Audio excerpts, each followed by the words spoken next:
Hey, welcome to part 2 of my Zelda video series where I'm meticulously analyzing all of the games in chronological release order with the goal of fixing or refining the Zelda Cannon timeline. If that sounds cool to you, be sure to check out my first video that kind of goes into more depth explaining how everything works, and the video that came before this to kind of get caught up because they kind of add into each other. Speaking of, I want to add an addendum to the last video I made. Since the video was published, I had run into a little bit more research that discovered, or actually named this location in the game too. The peninsula here off to the eastern side is called Dejima. Now, a Dejima actually is a real thing in Japan. It refers to a sort of man-made peninsula-style dock or shopping area. Also of note, I was a little confused in the last video about which part of the map was actually Death Mountain, if it was just the final dungeon or this whole area, and according to what I've been finding, it actually was the entire area to the north. So anyways, that stuff aside, on to the next game.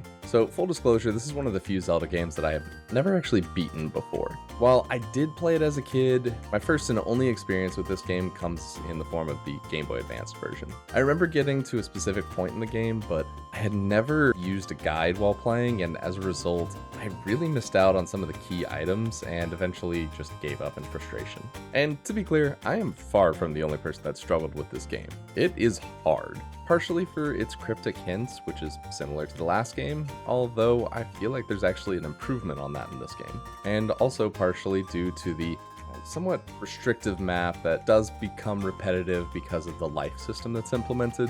There's just a lot of backtracking. And to add to that, there is a significantly higher emphasis on combat in this game. Gone are the days of simply facing your enemy to block an attack. Now you have to actually react to high versus low attacks and respond to them in turn with high or low attacks of your own. Nearly every enemy in the game has some sort of variation on this. While still super simple, it is surprisingly tight. This game has earned its place as an outsider of the Zelda series, which makes a lot more sense mostly because dramatically different playstyle. That said, I cannot say that I hate this game. The overworld makes the map feel so impossibly large compared to the first game, similar to how other RPGs at the time worked. That said, compared to the rest of the Zelda games, it does generally feel out of place, and while I hear a lot of people calling it a black sheep, I have to agree with Hyper Shredder. He makes a great point that it's really more of an ugly duckling, in that it aged differently and is outside of the rest of the family, but that doesn't make it any less special. It just kind of doesn't fit,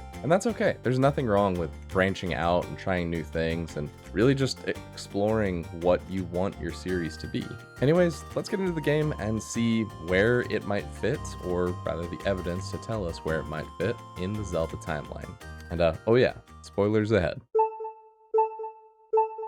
As always with these retro games, a good bulk of the story is just going to be in the manual. So let's begin our journey there. After the events of the first game, Link receives a mark on the back of his hand that will soon become a favorite tattoo of every gamer everywhere. He asks Impa, who, by the way, is still alive, and I'm kind of glad I was totally wrong about that in the last one. I mean, we need an exposition character, right? So Impa becomes our fountain of knowledge again, and just so happens to share this ancient history that was passed down to her from the royal line. Alright, so as quickly and as simply as possible, there are 3 characters to the story: King, the Prince, and another Zelda. The manual does very explicitly state that this is a completely different Zelda from the Zelda of the first game. If there's any confusion, I'll call this Zelda AOL Zelda, and the other Zelda OG Zelda. Going forward, I feel like that's going to be happening a lot. So the king is worried about his son inheriting the Triforce because of its vague power that we don't really have any details on right now. As a precaution, he splits it up into 3 pieces that should be very familiar to most veterans of the series: power and wisdom, which we've already seen in the last game, and a third one, courage. I wonder if it blew anybody's mind at the time that the Triforce had 3 pieces instead of just 2, or maybe there were some old theories about a secret third Triforce that we didn't know about before Zelda 2 came out. Probably not, but it's hard to find because the internet was just a wee little baby at the time. The Triforces of power and wisdom remained, I guess, within Hyrule Castle, not really explicit, but the Triforce of courage is hidden in a secret temple or palace. specifically the Grand Palace. This Grand Palace is locked behind 6 magical pillars that are located within 6 other palaces, and it only shows itself when these 6 corresponding magical stones are put into place. It's also worth noting that while Impa does give us some of the backstory, directional backstory is given to Link via a magical scroll that Link can understand, even though it's in an ancient language that he's never seen before. Impa gives us the stones and takes us to the Northern Palace, where the seal on Link's hand opens up a sealed door and reveals a sleeping AOL Zelda. She tells us that once the king passed, and the prince found that he couldn't inherit the entire Triforce, he confronted Zelda. Even though the king told her this secret before he had passed, Zelda refused to tell the prince. And as a result, an evil wizard appeared and cast AOL Zelda into an eternal sleep. The wizard then died, and the prince became very remorseful. He sealed the sleeping Zelda here and decrees that all future princesses should carry the name Zelda, which explains why OG Zelda is also named Zelda. I do have a theory on the prince that I will explain at the end of the video, but I'll have to come back to that later for the sake of storytelling. With new resolve and a new princess to rescue, Link sets off to save a new Zelda in a new land of Hyrule. Wow! If I had a nickel for every time I Had to save Zelda and the kingdom of Hyrule from the clutches of evil. I'd have 2 nickels, which isn't a lot, but it's weird that it happened twice, right? Okay, did I miss anything else? Oh, yeah, and if Link dies, his enemies sprinkle his blood onto the ashes of Ganon and resurrect him. So, let's get in quickly to the gameplay loop. First off, Link explores around a little bit. Eventually he finds a town, gets a hint to where the next palace might be, and while he's in the town, he gets a spell from an old man that's usually hiding in a basement. No, always hiding in a basement. We find the palace, ideally with the hints that we've gotten, and while exploring the palace, we get a new item, which might not help us out right now, but when we go back to the overworld eventually, it'll help us clear some sort of roadblock that gets us to the next town. After exploring the palace a little bit further, we find the boss, fight the boss, get a magic key from it so that we can unlock the door, place the stone in the pedestal, and complete the dungeon. Now, we can rinse and repeat, and sprinkle in some hidden areas on the next route, or some little side quests in the next town that help us unlock that magic spell, and we have what feels like a very populated and busy world. I mean, it's no Skyrim, but it kind of is for the time. I do need to take a minute here to complain about some of the hints as being just kind of misleading.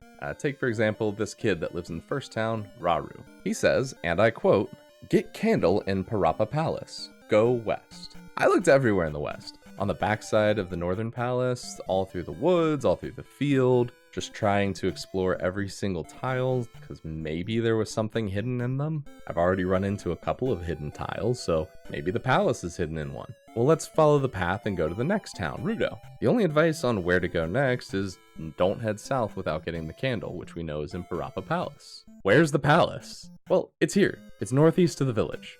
Oh, east? I thought you said west. West? What kind of compass are you reading, lad? So, on further review, I think this hint is supposed to be saying, get the candle in the palace, and then go west, but I cannot have been the only one that fell for this.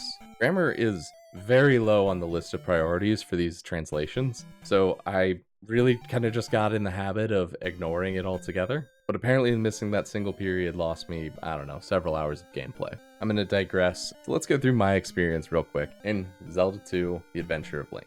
First off, the town of Raru. We get the shield spell and a hint about the hammer being useful. Oh, and this guy tells us to burn the world. Go through the northern cave completely blind and make it across the desert to the northern Parappa Palace. Get the candle, kill the horseman named Mazura, and next we can head over to Ruto Village. We got in here. We got a man named... You all right there, buddy? We've got a woman who lost her trophy. And if we check this cave, we can find it being guarded by Goria of Tantar. Wait a second. That looks kind of familiar, but we'll get back to that. When we give the trophy back to her, she will let us meet with the local wizard, and we get the spell. Go through the cave to the south. Hey, we can see. Now, let's fight these Goria brothers. And... see... I can see the next palace from here, but that last cave was really freaking rough on me. So instead, I'm gonna have to go to the next town to heal first. Let's make our way through the swamp, over the bridge, and finally to the next town of Saria. We get told the eyes of Ganon are everywhere. And yeah, sure, but I gotta find a healer fast before I... Oh no! Okay, I guess that's exactly what he was warning me about. So let's go back. back through the cave, avoid the vampires this time, and realize that you can't just keep doing that running back all the way, because it is a rough run. It is a rough run back, especially this early in the game when you have no health, or strength, or magic.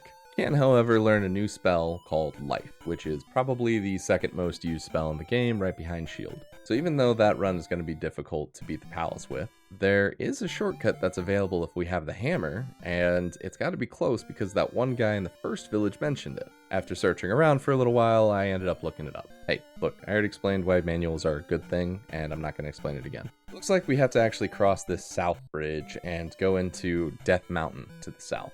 And to cross the bridge, I need to be a townfolk. Clearly, the only way to become a townsfolk is to go outside of the town, across the river, wander through the monster-infested woods until I find a house hiding in the woods, and meet a man named Bagu. Fun fact, Bagu was actually a bad translation. His name is supposed to be Bug, and his brother's name is Error. Together they were supposed to be this fun kind of computer nerd joke that the devs put in, but it was really lost on translation for English audiences. Anyways, apparently Bagu is best buddies with the town guards, and for breaking into his house, we get a note that says we can cross the bridge. We cross the river and enter Death Mountain. This place is an absolute maze, and again, I looked up a guide. I don't think it's cheating. All of the roads lead to the same place eventually. I just didn't have time to explore all of the options while I was as low level as I was because of all the run back that you have to do. And with the limited lives that the game gives you, I just needed the quickest route possible because there's not much difference throughout the rest of Death Mountain. A few places have elevators, sure, but for the most part, it's just full of really hard enemies, which are especially difficult if you haven't made it to a certain point in the game. That said, one cool thing about running through Death Mountain this low level is I got very used to learning how the combat works. So, after making it all the way through the maze that is Death Mountain, we find ourselves in what is confirmed to be Old Hyrule, where the events of the first game took place. And we can see that this area is absolutely dwarfed by the sheer size of the rest of the map, really making the original adventure feel so small in comparison. And we can re-enter the left eye of Spectacle Rock to find essentially a mini dungeon. There's no official boss, but that doesn't stop this area from being incredibly tough. It's full of these axe-wielding enemies that chuck their axes at you, and again, dying here sends you all the way back to the North Palace. I cannot stress that enough. Finally, after struggling through this a couple of times, I'm able to make my way to the hammer, and that is honestly a very good reward, because it unlocks so many shortcuts in the game. Of course, on exiting, I really just wanted to use the hammer, and oh, look at that, there's something right next to me. So we smashed the rock, and honestly, I was genuinely surprised to find a magic jar down here. These act like heart containers, and they expand your maximum magic, so this is also a very welcome reward for making it through the hell that is Death Mountain. After looking for a few more hidden secrets inside Old Hyrule, I decided to head back north via this other path and immediately found the massive graveyard that is here. Exploring around, we found the King's Grave, obvious enough, but we also found down this hole. Heading north from here, we can find the harbor town of Mito. Another cool note, we get the downstab from the church here, which is amazing because with us, a lot of the enemies that caused us trouble in Death Mountain don't really cause us too much trouble anymore. We also learned that Error has a hint about the next place, and hey, I remember his name, it stood out pretty well. If we follow these directions and get some Water of Life, we can come back and learn the Fairy spell. It's really cool. It turns Link into a fairy, which he can't attack in, but he can move around a lot better and kind of just avoid some enemies. After a couple more upgrades we can find in the open world here with our new hammer, we can head to Midori Palace, the second level. Honestly, after Death Mountain, this palace is an absolute cakewalk. We get the Power Glove in here, which lets us break blocks, and although noticeably it does not give us an increase in strength on attacks, it does technically give us an increase in strength, which is something interesting to note. And with our new item, we can take out Germafencer, or the Laser Head Knight if you were me. From here, we can head straight to Palace 3, which is the Island Palace. All we need is to use that fairy spell when we fall down that hole in the graveyard.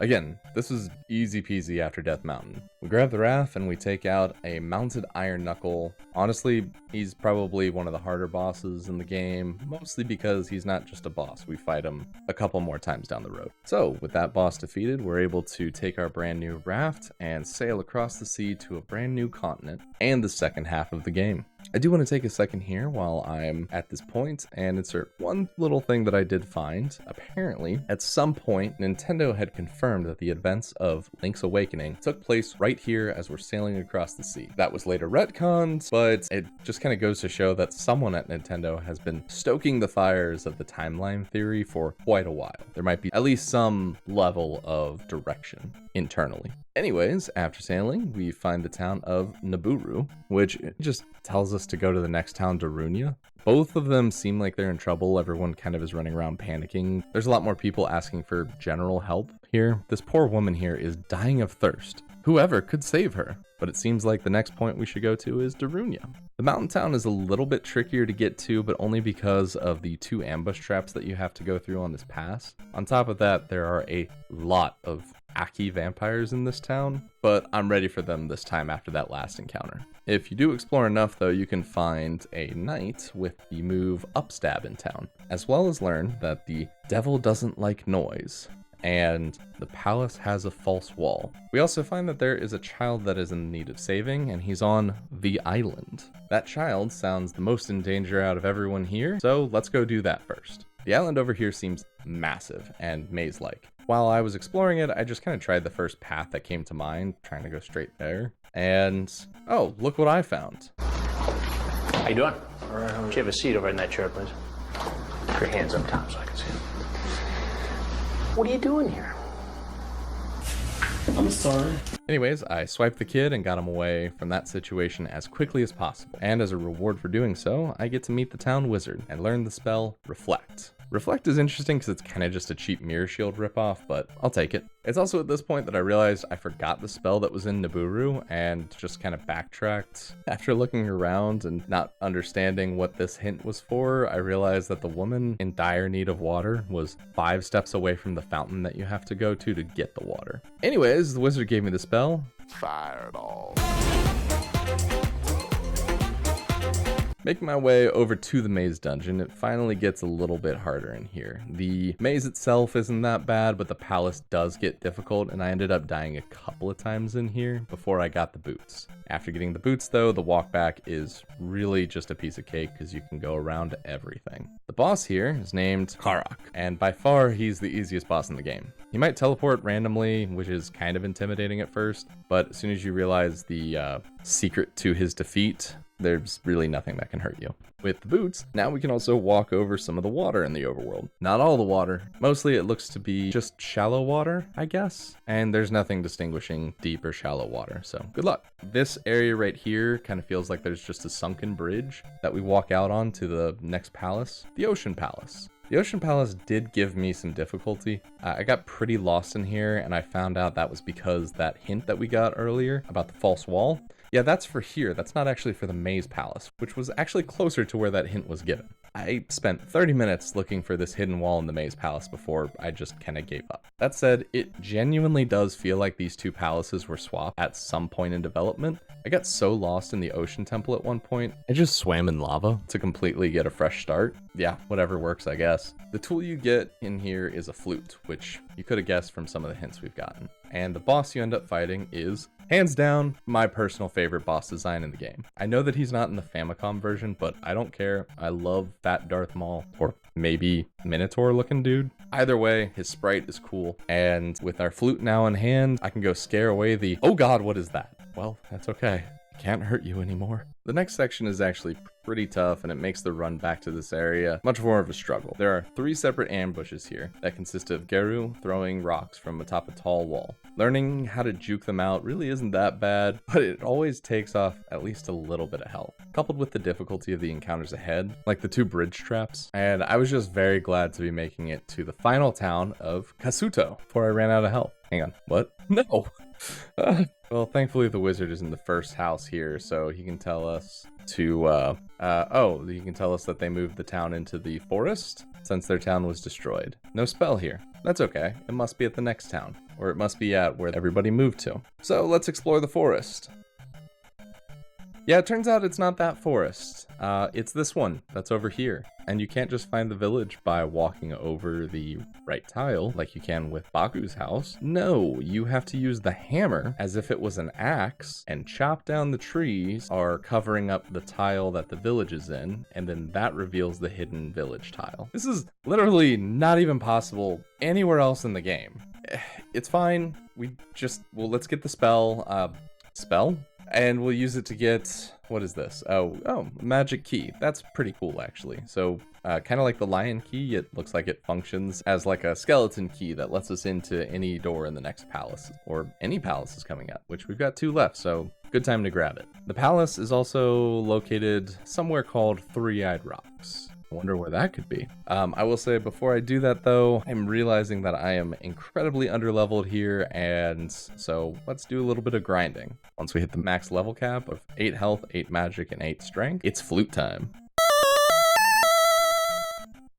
Honestly, it's a tough palace, but even so, it only takes a couple of tries to get to the cross and make my way precariously to the final boss, because you have to kind of turn into a fairy mid-fall and make your way through this little section here. And also you have to know that these secret fall sections exist and find them. But that's okay, because this is the second coolest boss in the game. Another bad name, but an awesome fight. Honestly, I can't even imagine how cool this fight must have been in 1987. Fighting a dragon like this is so cool, especially considering just a few years earlier, this was the dragon that you would have been fighting. Armed with the cross and the ability to see invisible enemies now, we can re-enter the deserted town of Kasuto and speak to the old man to get the final spell. With that, we are maxed out and we can make our way to Death Valley and to our final palace, the Great Palace. Man, these names need some work. So we head on up, and honestly, I'm getting some serious flashbacks of Death Mountain here. This stretch of the game is pretty rough, and it really took me a couple of tries to get through. From this point on, it takes all the skill that you've gathered up to this point in the game, including all the spells and abilities that you've learned. And considering how you don't really want to be backtracking once you make it to the Great Palace, you may as well grab all of the Link dolls that you've been saving up, because you're going to need them. They're going to give you some extra lives, and I haven't really said anything up to this point, but you kind of want to avoid the Link dolls, because even though they give you an extra life, they're one and done. You can't go back and get them later. And they don't add to your overall life pool like a heart container or a magic jar might. After making our way up the, I guess, lava, and finally making it to the Great Palace, final battle begins. First thing you're going to notice is there are 2 new enemy types that are just nowhere else in the game, the Foka and the Fukuru. These 2 enemy types are just completely brutal. The fire that they drop moves toward you and sort of traps you against the Fukuru, and the Foka are just iron knuckles on steroids. I don't know how else to say it. They are killers. And while you should happily take every opportunity to cheese the living hell out of them, you should also just run away from them as soon as you see them. They're kind of just not worth fighting. After finally making it through the entire dungeon to the lowest floor, we can fight the final boss, the Thunderbird. Except I need more magic to even do that, since its weak point isn't even shown to us unless you use thunder on it. Round 2. Honestly, at this point, fight is a lot of fun. I really enjoyed getting to fight him, and you get to use the jump and shield spells in addition to life and anything else. It really feels like a true test of what you've learned throughout the game. Once you take him out and that key drops from the ceiling, you can enter the next room to find the Triforce and an old man. And before anything happens, before you have a second to even think, the old man disappears with the Triforce, and suddenly the room goes black. A shadow leaps across the floor in front of you, and you find yourself face to face with Duckling, the true final boss. After an intense back and forth, sword to sword, shield to shield, and using all of the moves, all of the skills that you've gained so far, we're finally able to best the darkness within ourselves and claim the 3rd piece of the Triforce. After returning to the North Palace, Link is able to assemble all 3 pieces and cast a spell to awaken the sleeping princess. And with that, the credits roll. So, big grand story out of the way, let's talk about the map. There are 8 total towns, that being Rauru, Ruto, Saria, Nido, Naburu, Darunya, and Kasuto, with a deserted variety and a hidden valley variety. On top of that, we have 8 palaces, the North Palace, Parappa, Midori, Island, Maze, Ocean, Secret / Hidden, and Grand. And on top of that, there are numerous hidden areas all throughout the map that have magic jars, heart containers, dolls, and Bagu. I do want to avoid getting too deep into spoilers for future games that I haven't played yet for this series, but as someone who's already played most of the Zelda games, I can tell you for certain, all the towns just happen to be named after major characters from Ocarina of Time. I'm not going to be talking about that here though. I will save that conversation for down the road, but just know it's coming. And if it's already come out, I'll link it at the end of the video. The two exceptions to this rule, however, are the town of Mido and Kasuto. Well, 3 towns. Mido is a character from Ocarina of Time, but he's nowhere near as important as the others. And Kasuto, as far as I can tell, that name doesn't exist anywhere else in Zelda lore. So I guess we just kind of have to keep an eye out for it or something like that down the road. There's a few theories that I found online, but I'm going to stay away from those just for now. Switching gears a little bit here, while the first 2 temples appear to have some pretty interesting names that could have big implications, on further review, they're just about as deep as the remaining dungeons. The phrase parappa is just a Japanese wordplay that means flat or thin, which likely refers to the 2D style of gameplay. Midori means green or fresh in some contexts, and considering this palace is the one that has blue tiles, I think it's more so referring to the swamp or the grasslands that surround the palace. Speaking of the swamp, there's also the Marouge Swamp, which is in this area west of Midori Palace. From what I can gather though, it might just be a typo for the word morgue, but that said, I'll keep an eye out for anything that looks similar as I play through the rest of the games. Maze Island and Death Mountain are also worth talking about here because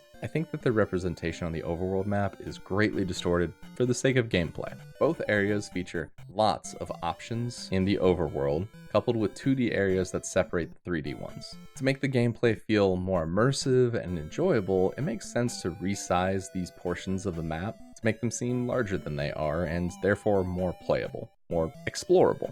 To further my theory, I want to enter into evidence this map that is in the game's manual. It shows a significantly smaller Death Mountain than we are seeing in the overworld map. It does not show the second island or Maze Island, but I don't think that we have to see it at this point. I think the premise is kind of the same between the 2 areas. It's also worth noting that Death Mountain and Death Valley, or as some translations put it, the Path of Fire, which is like the most metal name ever. Even with all the distortion, it makes me think that there may be some heavy volcanic activity in this specific area of the map between these 2 continents. Now, that could be something that we could see changing the landscape over time, depending on how early or late the game might end up being in the timeline. Because the map is so squishy and distorted, I think that justifies just a little bit of wiggle room down the road for any of the future Zelda titles that the map just doesn't quite line up. I mean, after all, gameplay comes first, right, Nintendo? Moving back to the towns for just a second here, let's talk more about the people that live in the towns instead of the town themselves. See, each town has an elder or a wizard, a couple of different sprites for men and women, and some even have sprites of children. I'll note that most men will be just running past you while there's a lot of women that are in town, and they're typically the sprites that are more willing to help Link on his quest or offer advice, but that's not a hard and fast rule. And yes, there's the memes about young women inviting Link into her house to heal or get health back, but if you're gonna make those jokes, you have to make them about the old lady too, because she helps Link get his magic back, and I think that's got some more credence to it. No, instead, to me, it kind of always feels like a local townsperson inviting the hero that's trying to save them in for a meal. And I don't know, that's what I grew up with when I was playing on the Game Boy Advance, and that's the story in my head that I'm sticking to. Outside of the basic sprites that we see in pretty much every town, there's also 3 towns that have guards in them. Saria's guards just operate the bridge, and yes, there are 2, one on either side of the bridge. But the guards in Mido and Darunia will each teach Link new techniques. This can also play into those martial arts that I alluded to in my first video, where there are some veterans who are passing their knowledge on combat down to the newbies. And I think that goes a long way to show that these people have been here for a while and they have a fair amount of experience, probably from the original war that we read about in the first game. At the very least, I kind of take this as a sign of Hyrule growing out of the depression that it was once in, just a few years before. And although there are very few children shown on screen, we do hear about at least one child in nearly every village.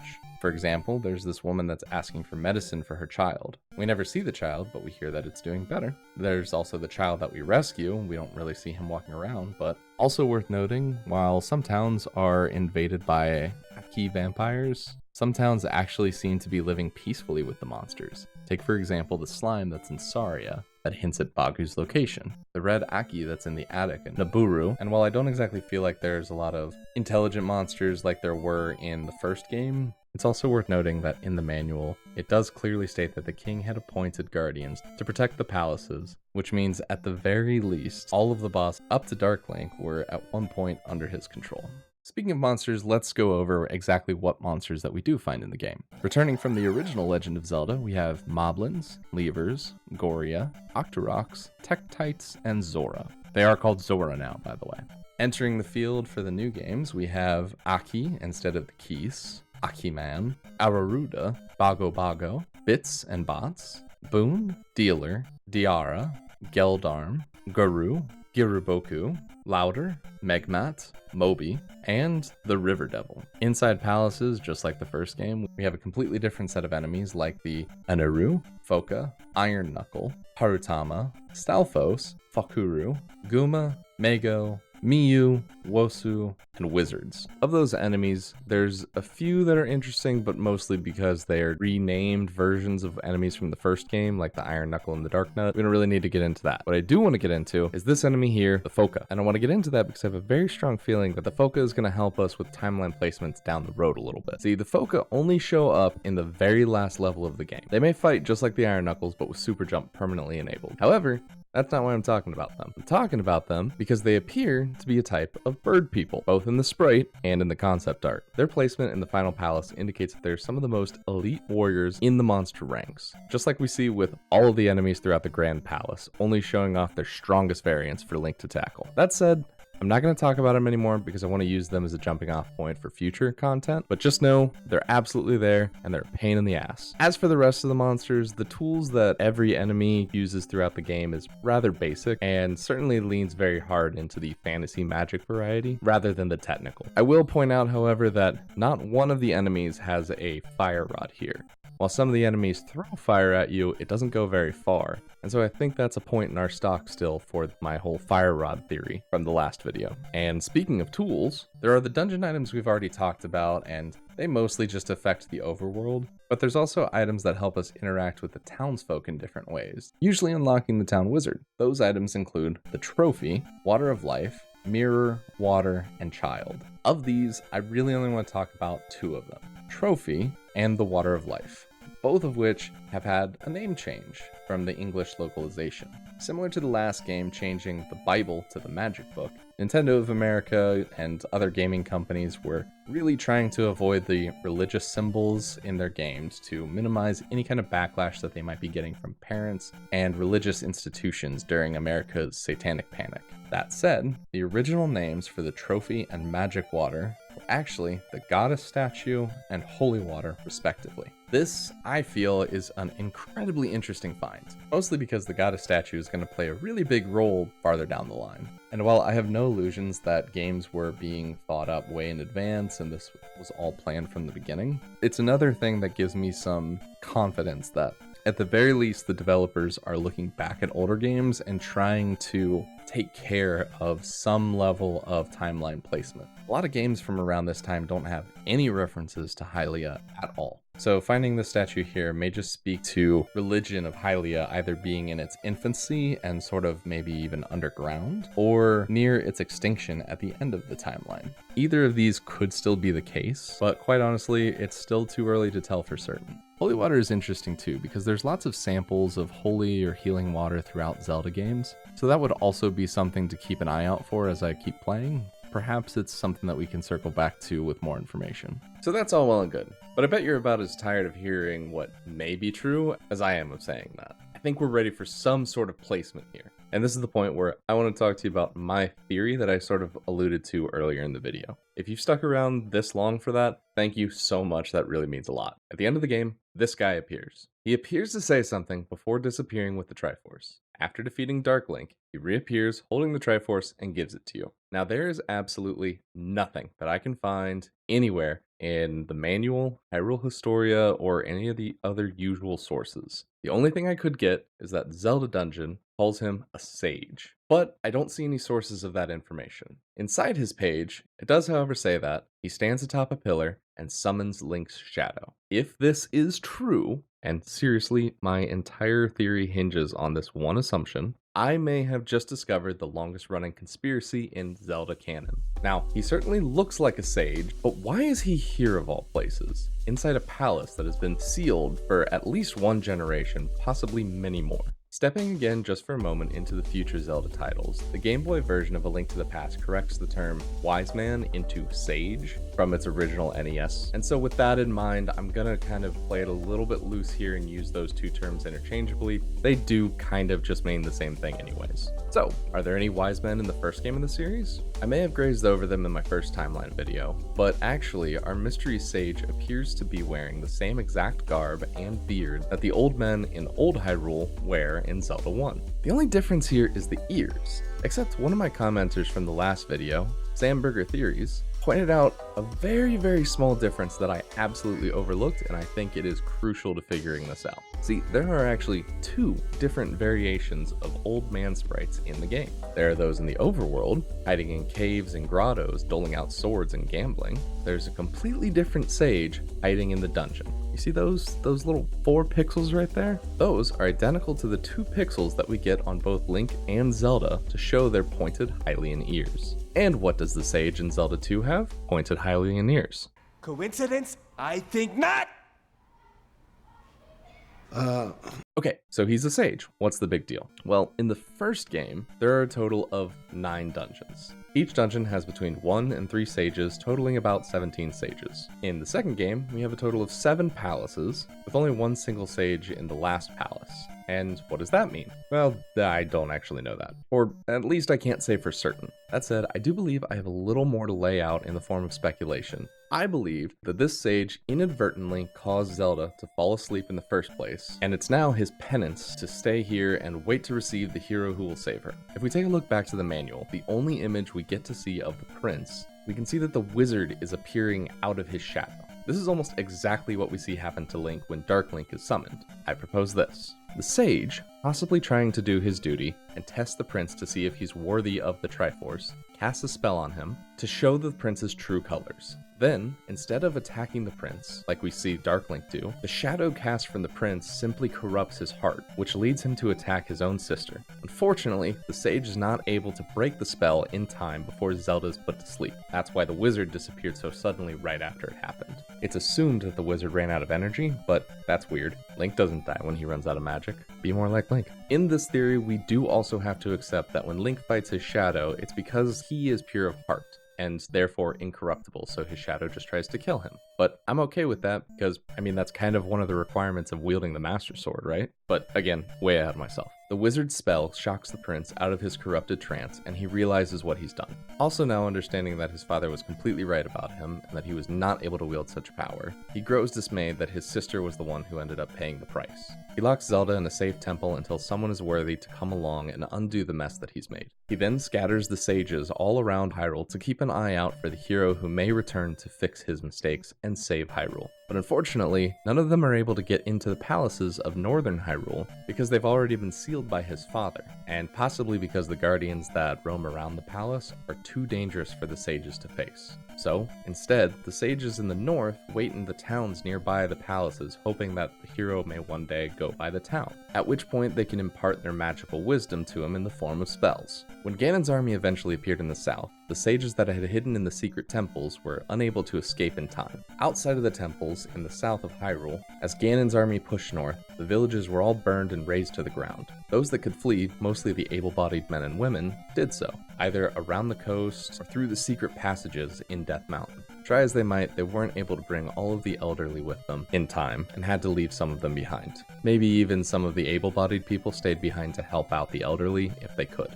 Once settled in their new lands, they may have even tried to send food and other supplies back to the elderly in the form of the merchants that we see, but even that's speculation. Now, some have proposed that the old man who gives Link his first sword is the old king of Hyrule. I've previously bought into this rumor, but now I believe that he and the other old men with sword upgrades are actually knights who may have stayed behind to protect those that could not leave. See, one is located at what I believe is an unseen entrance to Old Hyrule in the south. That's where Link comes in. Another is located in the northeast, near where the secret path along the coast sits east of Death Mountain. And the third rests beneath a grave, possibly having spent his life searching for something strong enough to end the war and defeat Ganon, like the magic cross that can reveal unseen threats, something that would be very important to use against the monster Ganon, as most of the fight he runs around invisibly. Alas, he's not able to find this or anything like the silver arrows that could actually do significant damage. He is, however, able to find the magic sword, being the most powerful weapon he's ever found, and hoping that it could possibly save his home. He passes the weapon on to Link. And that weapon is something that Link still uses to this day.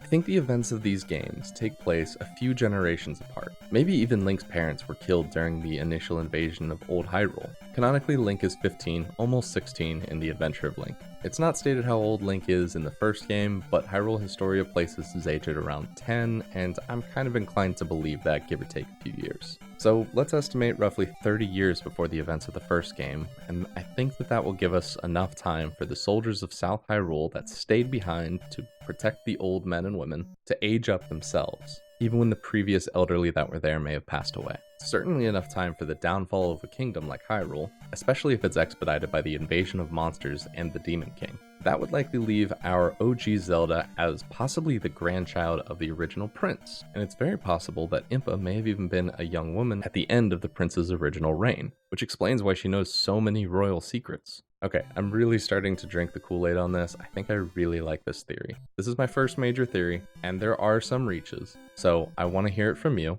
Let me know what you think down below, because I am incredibly curious how the community might think of this. Now, I mentioned it earlier, but the last thing I want to talk about here is the magic sword. It's worth noting that although we never get a good solid look at the sword Link is using in-game, based on the red sword on all the artwork and the promotional material, I think it's safe to say he's still using the magic sword that he got in the first game. That said, I will note it does seem significantly weaker, as the sword beams don't go nearly as far anymore. And as we play through the game, we're leveling up Link's strength, not the strength of the sword, which is what we were doing in the first game. So with all that said, Zelda 2 stands out to me as one of the most innovative games in the series. Sure, it has ups and it has downs, but in that way, it really set the stage for many more innovative successes and failures throughout all of the rest of the Zelda games. You would be hard-pressed to find a perfect Zelda game.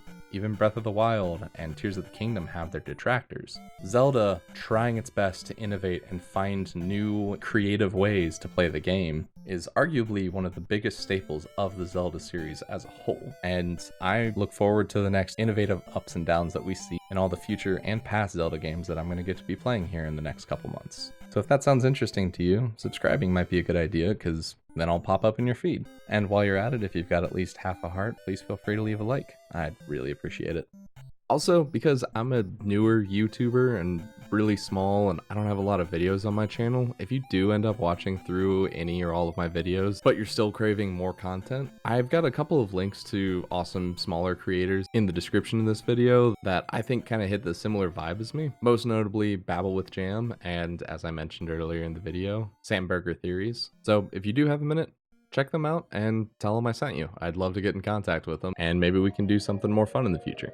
I hope you enjoyed watching and are looking forward to the next game in the series, The Legend of Zelda: A Link to the Past. Let me know if there is anything I may have missed in my analysis. This is a much bigger game than the first one, and I'm still really getting used to cataloging everything as I play it, so any assistance in this area is more than welcome. And to the developers that made this game possible, and to everyone watching now and in the future even, I just want to take a note from the end of this game and say thanks a million.